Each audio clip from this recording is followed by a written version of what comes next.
ዳይሬክተሩ በሱዳን ግጭቱ ቆሞ ተፋላሚ ወገኖች ወደ ሰላም እንዲመጡ አሳስበዋል። እስክንድር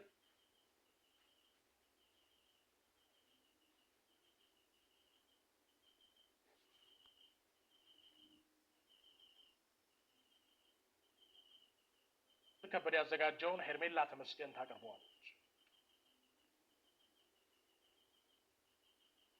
በሱዳን ሆስፒታል በደረሰ ጥቃት ከ40 በላይ ሰዎች መገደላቸው ተነግሯል። የዓለም የጤና ድርጅት ዋና ኃላፊ ጥቃቱን አውግዘዋል። በአል ሙጅላድ ሆስፒታል በደረሰ ከፍተኛ ውድመት ከ40 በላይ ሰዎች መገደላቸውን አፍሪካ ኒውስ ዘግቧል። የዓለም የጤና ድርጅት ዋና ጸሐፊ ዶክተር ቴዎድሮስ አድሃኖም አስደንጋጭ ያሉት ሲሆን በሕክምና ተቋማት ላይ የሚፈጸሙ ጥቃት በአፋጣኝ እንዲቆሙ ጠይቀዋል። ሆስፒታሉ በአካባቢው በስራ ላይ የሚገኝ ብቸኛው የጤና ተቋም መሆኑ ይነገራል። ይህ ደግሞ ለነዋሪዎች የጤና ችግሮች እንዲያጋጥማቸው የሚያደርግ ነው ተብሏል። በጤና ተቋማት የሚደረግ ጥቃት በሁሉም ስፍራ መቆም አለበት ያሉት ዶክተር ቴዎድሮስ በኤክስ ገጻቸው ሆስፒታሎች ኢላማ መሆን የለባቸውም ብለዋል። ሆስፒታሉ ውስጥ በተፈጸመ ጥቃት የሕክምና አገልግሎት በማግኘት የነበሩ ታካሚዎች መገደላቸውን የዓለም ጤና ድርጅት ይፋ አድርጓል። ዳይሬክተሩ ጥቃቱ በማን እንደተፈጸመ ባይገልጹም ከሟቾች መካከል ህጻናት እንደሚገኙበትም ተናግረዋል። በሱዳን በንጹሃን ዜጎች ላይ የሚደርሱ ጥቃቶች እየተበራከቱ መምጣታቸው አሳሳቢ የሆነ መጥቷል። የተባበሩት መንግስታት ድርጅትን ጨምሮ ዓለም አቀፍ የሰብአዊ መብት ተሟጋቾች የሱዳን እርስ በርስ ጦርነት የሰብአዊ መብቶችን የሚጥስ በመሆኑ ተፋላሚ ወገኖች ግጭትን እንዲያቆሙ በተደጋጋሚ ይጠይቃሉ።